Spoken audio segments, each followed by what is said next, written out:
ছোট, এত ইমার্জেন্সি ডাকলি, কিছু বলবি? ভাইয়া আমার বাসায় আমাদের সম্পর্কটা মেনে নিচ্ছে না, তাই এখন আমরা পালাবো। প্লিজ ভাইয়া আমাদের একটু ব্যবস্থা করে দেন। আচ্ছা দেখি কি করা যায়। আরে জাহিদ, হ্যাঁ ভাই। আরে জেল থেকে আসলি, একবারও দেখা করলি না? আরে না ভাই, কেমন আছো? ভাই কি কারণে জেলে গেছিল? সেটা ওর কাছ থেকেই শুনে নে, বলতো। গার্লফ্রেন্ডকে নিয়ে পালিয়ে গেছিলাম, তারপর কোর্ট ম্যারেজ করলাম।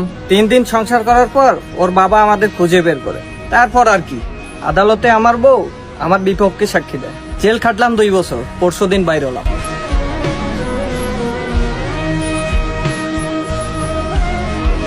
শুনলি তো সবকিছু, যা করার একটু ভেবে চিন্তে করিস, কারণ একবার যদি ওর ফ্যামিলি ওর সামনে আসে, তোর মতো হাজারটা রাজুকে ভুলে যাবে।